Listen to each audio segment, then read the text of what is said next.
All right, this is Dave Gagnon, and this is my expansion team meeting. Thanks, everyone, for coming in here live. If you're live, I see we got some folks on the mobile app, and I'm recording it so we can get it up on my private YouTube channel for those of you that couldn't make it in today. Today, we're going to have two different parts. The first part, we are going to interview Mitch Ribak, who has come over as from a independent brokerage to EXP, and find out what his thought process was and the things that went into that decision-making process, with the intent that folks that are talking with other broker owners to be able to share the video. Instead of taking up a ton of time with Mitch. I know there's a lot of curiosity around that, Mitch, and thank you so much for coming in and doing that. And then once we're done, I get about 7,612 calls a week from people talking to brokers these days. Yeah, and I really appreciate you taking those calls, and you're really a great team player, but I want to help protect your time so you can focus on growing your business. So what we're going to ask is, folks that want to have that conversation with Mitch and ask those questions and have their people talk with Mitch, have them watch this video first in its entirety. And we're going to try to cover the most popular questions that people are asking so people can do their due diligence. And that way there, if they do need to talk to Mitch, it's after they've done their due diligence. They understand how the model works. They understand all of the basic Q&A that we're going to do here today with Mitch. And that way there, if they need to have a 5-minute conversation to ask one or two more questions, then we're not imposing a lot of time constraints on Mitch. Is that fair? Yeah, just so you know, I don't mind helping anybody. I spent 5 hours last week talking to 5 different brokers, but I'm really, really busy too, which is like all of us. So I'm just trying to maximize my time, but I will always help people because that's what I do. So don't hesitate to ask. We're just trying to accomplish some of those beginning questions being answered by doing this video versus me starting from scratch when I'm talking to somebody. Absolutely. Well, Mitch, so and then when we're done with Mitch, I'm going to do a second part. We're going to be talking about, we've had some folks talking with agents and brokers that are at a company called Exit Realty, so I've been asked to just do a little dialoguing around those conversations. So I'm going to do that at the end, and then my intent is to break it off of this video just so they're separate conversations. So, Mitch, let's go back in time a little bit. I think when Howard first started talking with you, it was a serendipitous meeting. Would you go back a couple years and let us know how the initial conversation started? Sure. So Howard started talking to me because of my internet stuff and some guiding some stuff, and then we actually met at Inman. Up in New York, I believe it was the first time we actually met face to face. But he started having a conversation with me, and there was the immediate wall went up. I had, I was guarded. I'm a pretty well known broker and pretty well known nationally, so my ego got in the way immediately, and of course, I'm kicking myself in the butt now. But he was, Howard did a great job of just staying in touch with me on a long term. But the initial conversation was, I just want people to understand how I feel because every broker is going to feel that way. I'm a broker. I'm successful. Why would I go down to? Why would I go? I'm making $30,000 a month off each of my agents. Why would I go to $2,800? Didn't make sense to me. Gotcha. That was the gist of it. Yep, absolutely. And Mitch, when I talk with brokers, what I typically find is they have one of 3 major mindsets. And let me know if I got them all or if maybe yours was different. But typically, there's the broker who is growing their business, and it's growing based on the plan that they have in mind, and they believe that they're going to fulfill all of their dreams, and they're not looking to derail what's going on. And then there are those brokers who've been doing it for a period of time. What they have has been fairly consistent, and they think, why would I rock the boat and change anything? And then there were those folks who have been doing it for a period of time, and it has not fulfilled all of their wants or desires, and they're open-minded. And those wants or desires maybe they're making all the money that they plan to make, but maybe they don't have the freedom of their time and quality of life that they thought they would have. Or maybe they have freedom, but not making the money that they wanted to make. Do you think those three cover where most people are, or do you think there's one or two others? Yeah, that's pretty much where it's at. I think a few things happen with brokers. And I can tell you from all the brokers I talk to, we all have the same opinion. We work our butts off. We do a lot of babysitting, and we don't make any real money because you're always growing your business, and then there's never an end to that. So when you're never ending that, there's not much you can do. But yeah, that's kind of touches on most of it. Okay, well, great. So you started talking with Howard, and there was a long period of time where the conversation did not advance. About how long was that, Mitch? A year and a half. And the reason being, so these are things I think. First of all, there's different stages of brokerages. So we were a large brokerage when me and Howard started having our initial conversations, and there's also part of it that my brokerage was my catapult to all my national stuff with my internet lead conversion stuff too. So there's a factor there, but yeah, there was just no way I was even really interested in this. To be honest with you, when I first started doing this, it took a year and a half before I had the issue with not being able to sell the company, which we'll talk about in a few minutes, I'm sure, which kind of gave me to take a second look. But in the meantime, I was fascinated with the model. I didn't see how it fit into a brokerage, and there were no brokerages my size that came over at that point. I'm making money now, but I have an overhead of, at the time, $100,000 a month. How do you go from $100,000 a month overhead and then lower your income by 90%? Right. And so what are what were the positive elements in the decision-making process that had you finally decide to transition from having all the responsibility of running your own brokerage to shifting that, to how we do business here at EXP? So, well, I had a transition period. November last year. Let me step back for a sec. So, I've owned a lot of companies over my lifetime, 22 to be exact. And the goal of starting a company is to sell a company. That's why I started it. I either sold it, lost it, or stopped doing it because I didn't like it. One of those three events happened.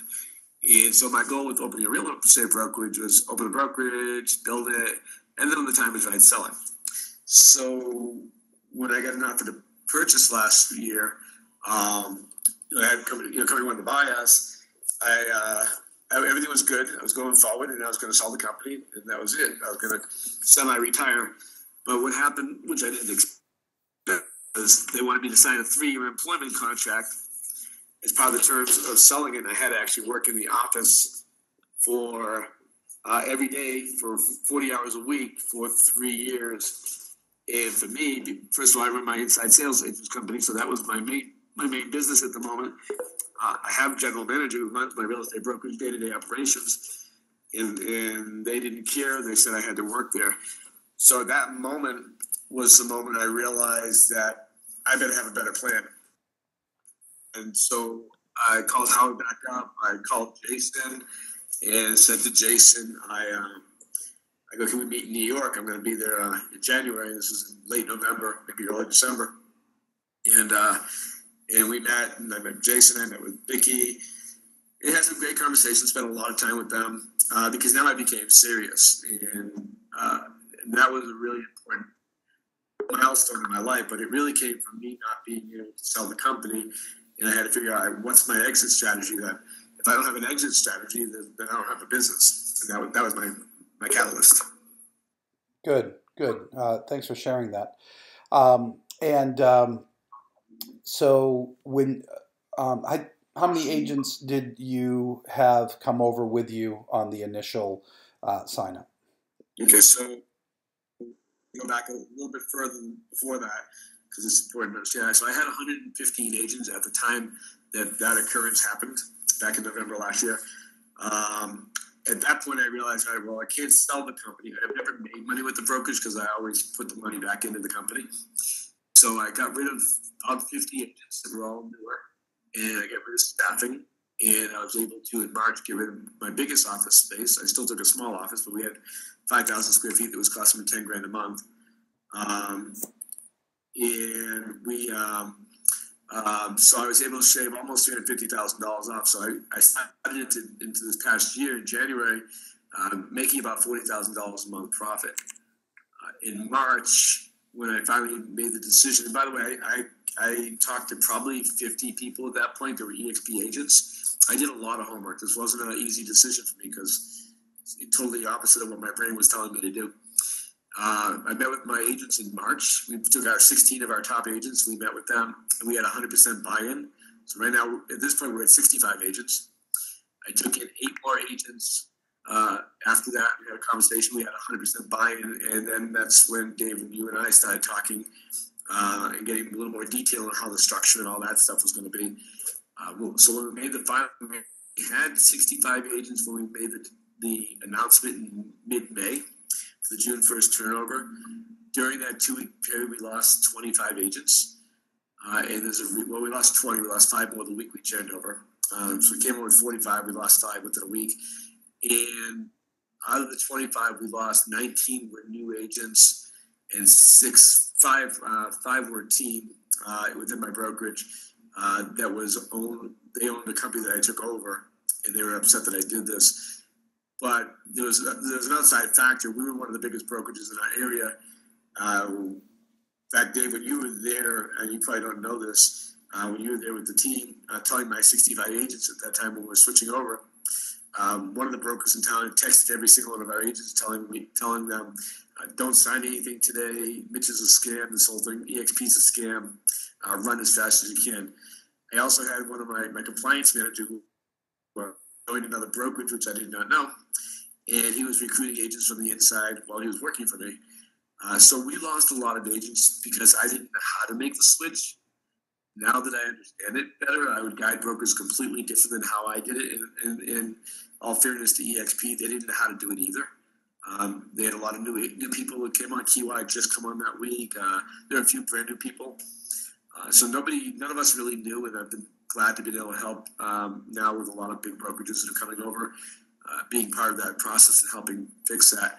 So anyways, to answer your question, very long-winded question, we came over with 40 agents after we had our initial thing, and we had every broker in the county calling every one of my agents, trying to recruit them. It was a really, really tough time. So we did not bring on any agents till mid-August.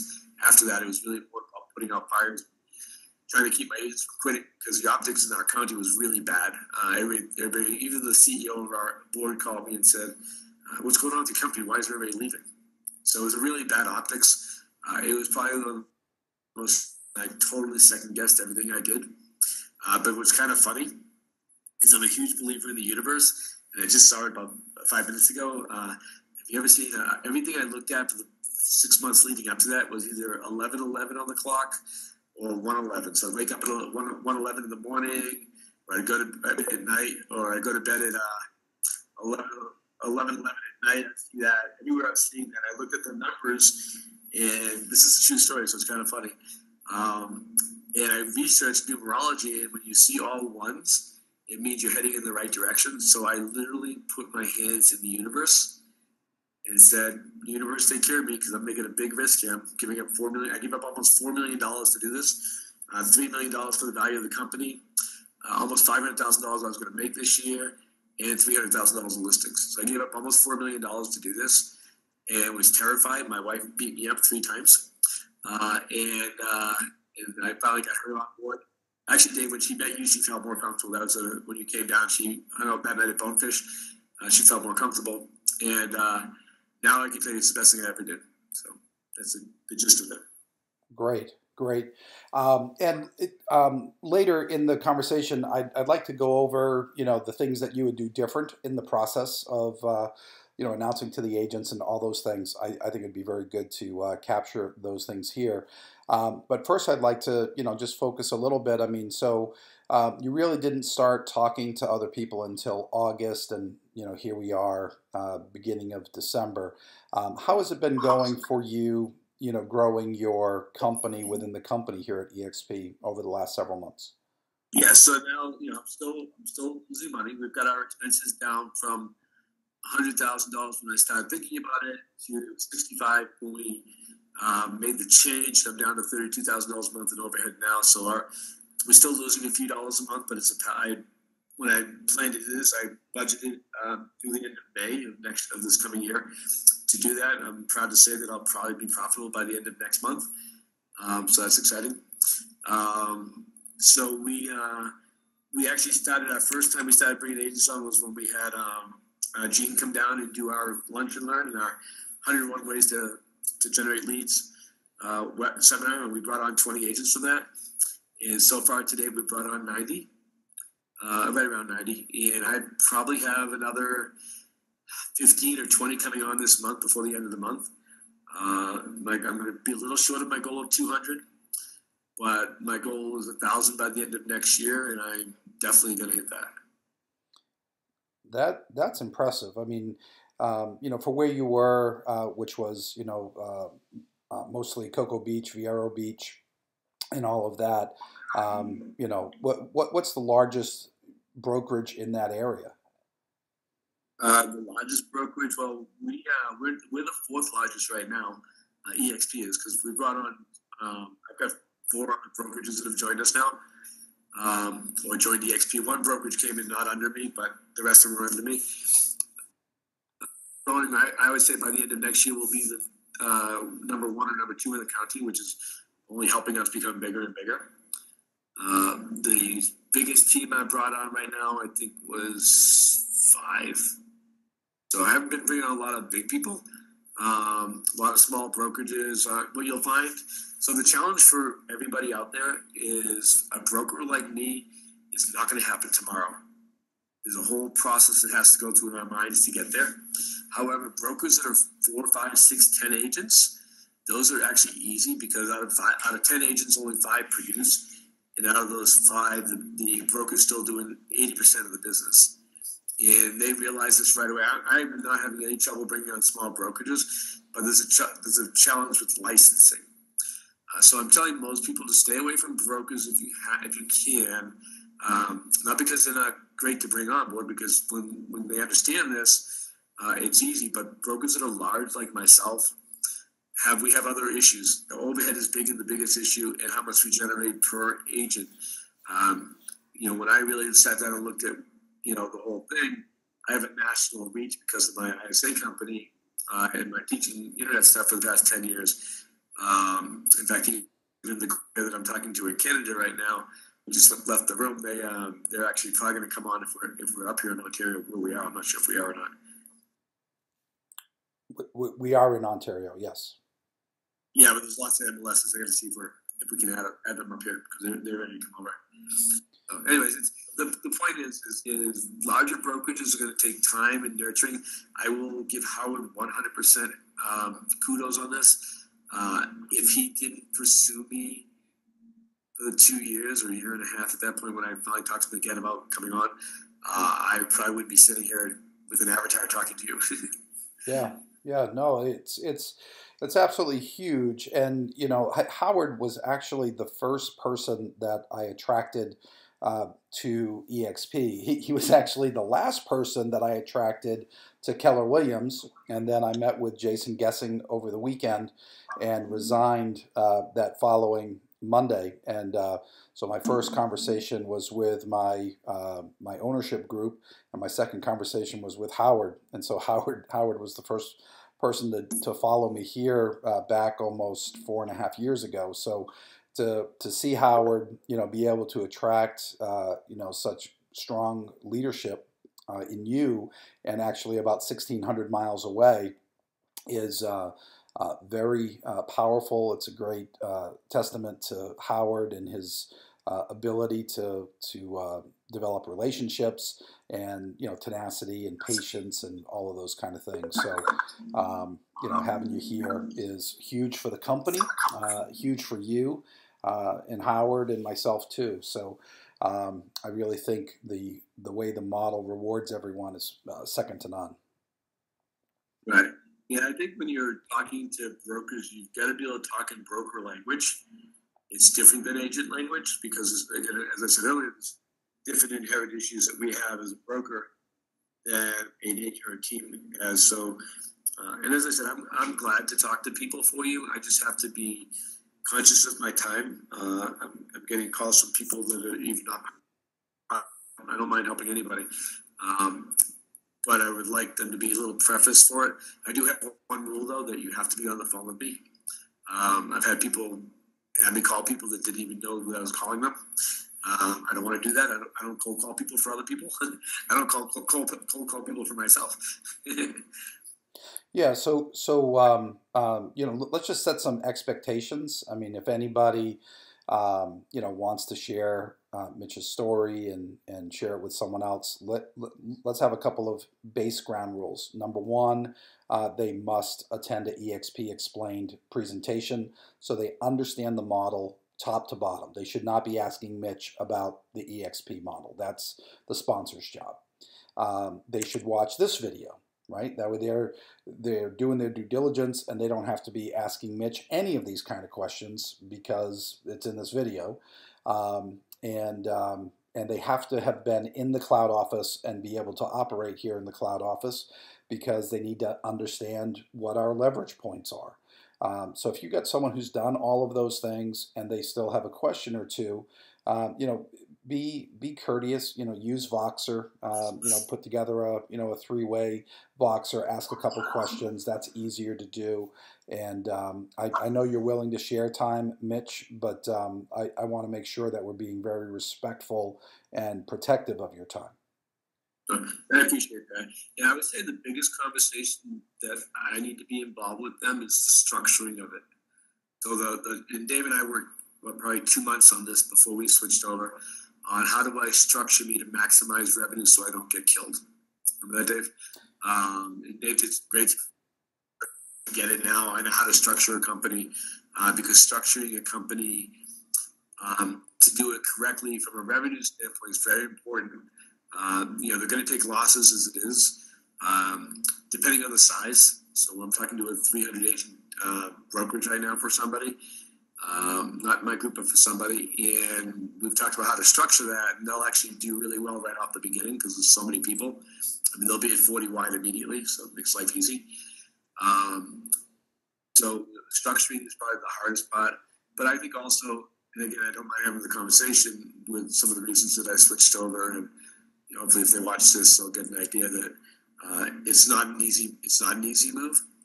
But I will say it again, it was the best business decision I've ever made in my life. And I don't say that lightly. I've made some really good business decisions. This is probably, from an opportunity ability, this is probably the best opportunity I've ever seen. Yeah, and for me, Mitch, one of the conversations I have often with folks is I think there's 3 different types of activities in real estate, right? There's the transactional activities, and that could be, working with your buyers or sellers. A transactional activity is something that I do today, I get paid today, and I need to do it again tomorrow to get paid again. And then there's this concept of addition. And I think that's one of the things that is attractive to people who build teams or build brokerages. And the concept of addition is I attract an agent, they work on my team or they work in my brokerage. They're fairly independent. They can operate on their own. They close some business, I make some money. And so that has a higher value in business than transactions. And then there's this concept of multipliers. And a multiplier is someone who's as good as you are.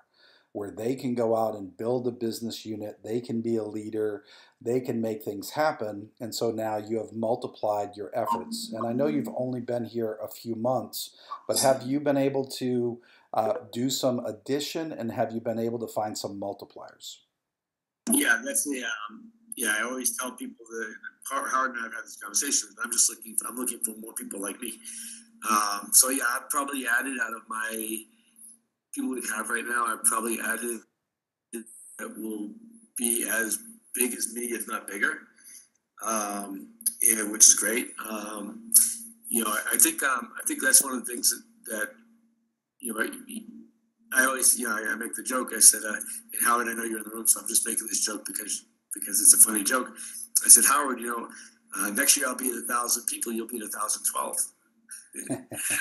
which I say that tongue in cheek, but the reality is I don't know how much Howard's going to make this year off of what I'm building, but awesome. Congrats to him. In fact, Jeff Funk, I don't know if Jeff's in the room or not, and I were having that conversation the other day, how awesome it is that, Howard brought me on. I brought a few people I brought in this past 2 weeks are going to be gigantic, which is really fun. The other thing that I failed to mention, I don't want to forget, is the best part of coming over, besides the potential, is the lack of liability. I will be honest with you, when I made the switch, I had to actually stop talking to everybody and walk around the corner for a minute because I was going to bawl my eyes out. I built a very big company, and very, very, very great company.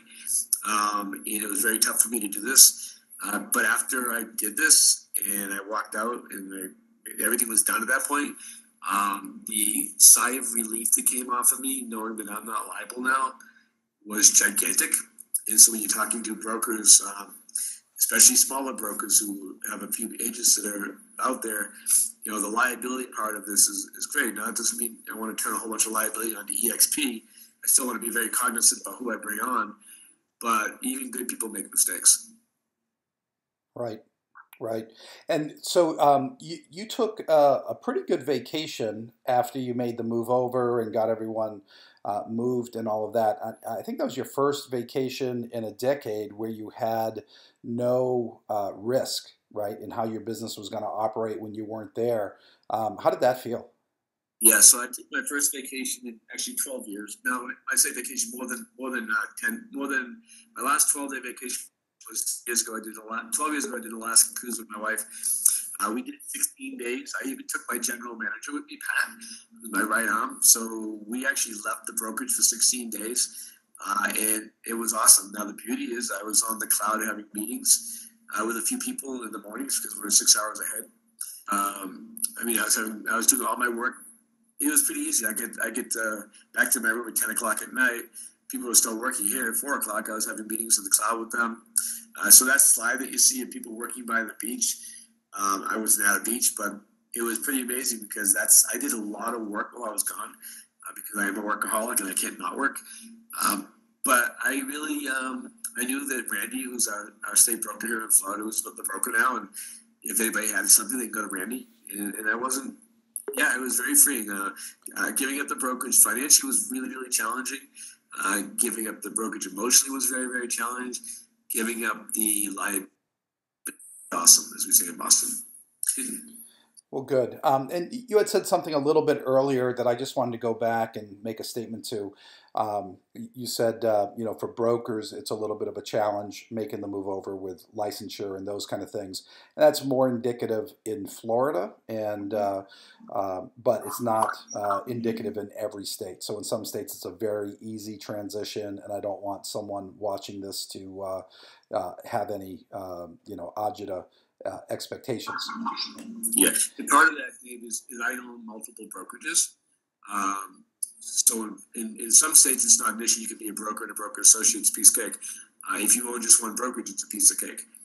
I own multiple brokerages. That made it a little more challenging because my other brokerages are referral companies and a fundraising company, my ISA company. So that's when I say that was the issue with licensing. It wasn't, becoming a broker associate wasn't a big deal. I just couldn't be a broker associate in Florida and be a broker of my other businesses. And so, and Jason and I actually spent a lot of time on the phone trying to figure this out. And then we just dawned on me, I go, well, why don't I just get my license in a different state? And that's what we ended up doing. I was actually licensed in Connecticut with EXP. Gotcha. And so you've had a lot of conversations, with broker owners that have been thinking about making the move. And I've tried to ask every good question I could think of. What questions have you been asked that you think other people would want to know in watching this video? Yeah, so the biggest question is the money. That's I'm talking to a brokerage right now in South Florida. I'm pretty sure it's coming over. There's 65 agents. And he said I'm averaging $25,000 to $30,000 an agent each year. Why would I go down to $2,800? And we talked a little bit about structure, but that's the number one question.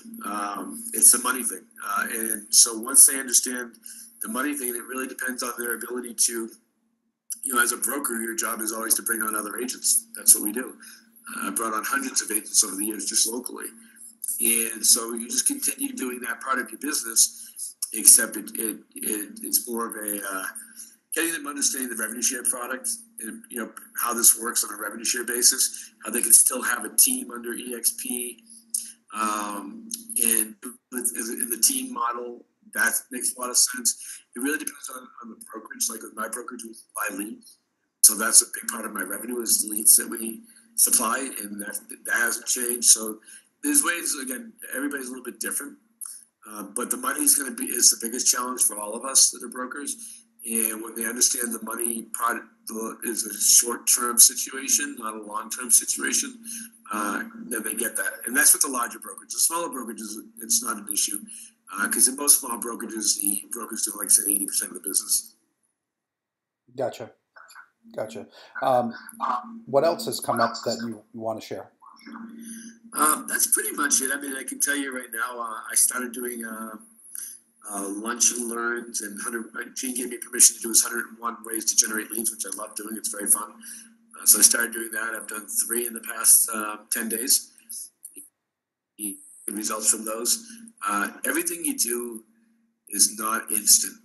That's what I've learned about this. I have people I talk to that switch that day, and I have people that really need to think about it. I probably have 40 or 50 people switching over in the next 60 days. But some of them got to make, it's for some people, they got to think it through. It's not an instant decision. It wasn't, certainly for a broker, it's not an instant decision. Agents, I find individual agents are a lot more instant. Teams are a little more work. So, everything's doable. Dave, you gave me probably the best advice I got when I got into this model and joined EXP was don't chase people that don't get it. Move on. And I live by that. I'll meet someone, we'll have a conversation. If they don't get it or there's no interest, doesn't mean I won't keep them into a campaign, a drip email campaign to keep them in front of them. But I'm not going to spend my time chasing after people because I don't think that's what we should be doing. Yeah. Well said. Let me open it up here for the folks that are in attendance. What questions do you have for Mitch? Hey, Mitch, can you hear me? Yep. Mitch, do you do research on the agents that you're bringing in? Like, do you try to bring in agents that have a track record of making sales instead of newer agents? So good question. So I'm bringing on different types of people. In my team, we have 6 mentors. And let me just explain. Everybody that came over, I totally love my agents that came over and put the trust in me to do this. So 6 of them became mentors. So if a new agent comes to me, I put the mentors under them. I know some people have this whole, you got to put everybody directly under you. I'm not worried where I'm going to be in the next 3 years. I know where I'm going to be. So anybody new, I don't personally want to deal with new agents because I don't have time.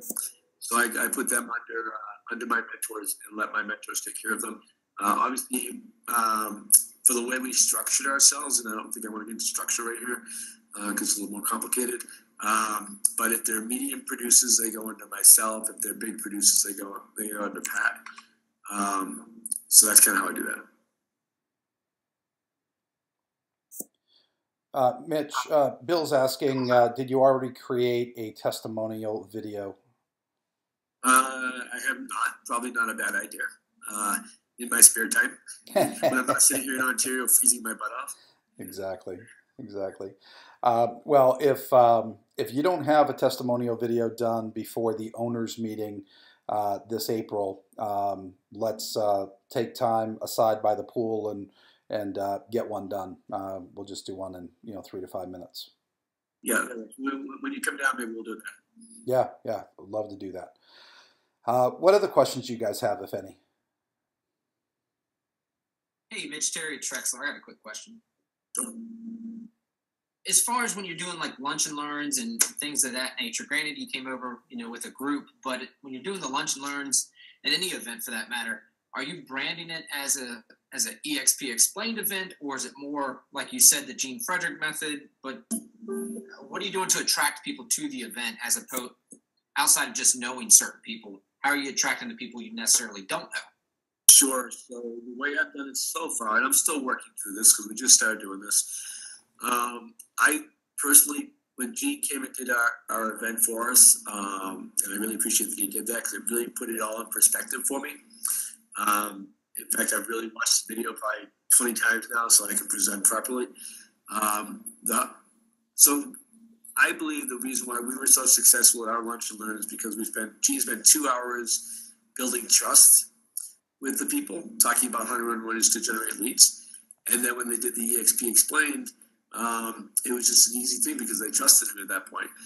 When we did ours, we set it up with 2 different functions. There was the seminar with the 101 ways to generate leads, and then they could opt into the lunch and learn. They didn't have to stay for the lunch and learn. So I'll give you our numbers. We had 90 people for the whole class.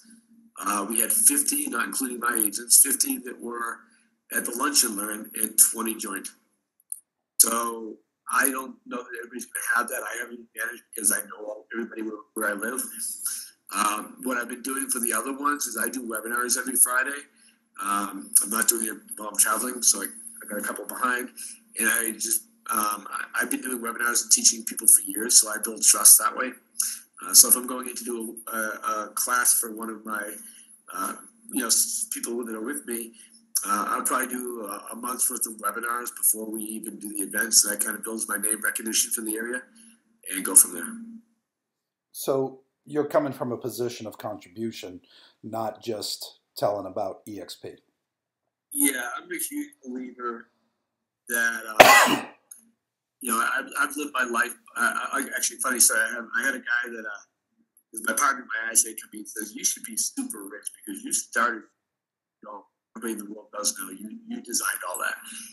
And I said, yeah, but sometimes things are worth more than money to me. Now that I'm a little bit older, I'm not sure I believe that, but the reality is I'm a huge believer in the universe. That's why I always tell the story about 1111 and 111. If you give and you have a true heart about giving people and helping people, then you have it. What I tell people now when I'm calling them, this is just true, and I honestly believe it. If I didn't believe it, I couldn't do it. I say, I have to tell you this because if I don't tell you this, I will feel guilty later on that I didn't tell you. I don't want you 5 years from now coming back to me saying, you didn't. And that's how I open pretty much all of my conversations now.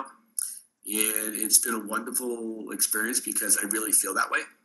And I really believe 100% in this company. Obviously, I gave up $4 million to do this. And I really believe that long term for me, this is going to be the best thing I've ever done. So that's kind of how that happens. Hey, Mitch, you broke up just a little bit as you were doing your script there. Would you do it one more time when you're calling someone? What's your opening comment to them? Yeah, and again, I don't cold call people. It's people that I know. And so the conversation is pretty much, and I don't know word for word because it changes every time I say it. But basically, I wanted to give you a little bit of information about why I made the switch. If I didn't tell you about it, I'd feel guilty because it's such a great opportunity. And I don't want you to come back 5 years from now and say, why didn't you tell me about this before? So at least if I told you about it, you know the information. And that's kind of how I talk and open up with everybody. That's just what I talk about. Yeah, absolutely. I'm just going to throw in there too, sometimes people will say, no, I'm all set and, all those things. And that's when I toss in there that I had actually said no the first time I was asked to take a look at it. And I was fortunate enough that I got another call 6 months later, and glad that I was smart enough to listen. And when Jason Gessen called me the second time, I had said no again because I could not imagine making a move. I had been, a team leader for Keller Williams for 7 years and helped relaunch or recore, 7 market centers in that time. And I was very comfortable doing what I was doing. I was very good at it. And Jason asked me, he said, well, what do you say to people who say that they're all set and they're, not taking a look at anything?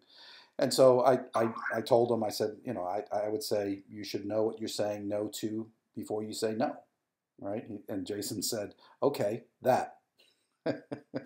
so so he had me say what I would, and then he just used it on me, and that's why I agreed to meet. So yeah, I think the story, and what I tell people, and again, I have a really good reputation nationally. I think the fact that I did my due diligence and invest, I'd say even though I didn't actually have the money in my hand, I invested almost $4 million in EXP to do this, is pretty powerful when I talk to people. The fact that I took almost 2 years to research this company before I made the decision, and I always say at the end of that is my biggest regret is I didn't do this 2 years ago when I heard about it from Howard, because the reality is if I had done this 2 years ago when I heard about it from Howard, I would be sitting here at a different level, probably retired. Right. Well, good. Mitch, I appreciate you sharing so openly and giving so much of your time today. And for anyone who wants access to this recording in the next day or so, I'll put it up on my private YouTube channel. You guys can just look for it there. My YouTube channel is Dave Gagnon 2000. And you can just subscribe and it'll let you know when it gets posted there. Mitch, any last things you want to toss in before we say goodbye? I will say one last thing, and then I do got to go because I have to drive a 4-hour drive now to Toronto. I drove 8 hours here in a snowstorm from where I was my first stop yesterday. Very fun. I would say that be cool, right? And I mean that very sincerely. Meaning, don't be obnoxious about talking to people. People will get this, and people will join this in their own time frame. Be cool. I don't pressure people. I just talk to people, and I talk to a lot of people, and I make it a point to talk to a lot of people on a weekly basis. But I never ever pressure anybody because that gives the wrong impression of who we are as a company. We have an incredible company right now, and we're a great real estate company. And I really buy into Glenn Sanford and his message, which is we're a great real estate company with a great revenue share program, but selling on a great real estate company and the revenue share is a byproduct of it and how we do well.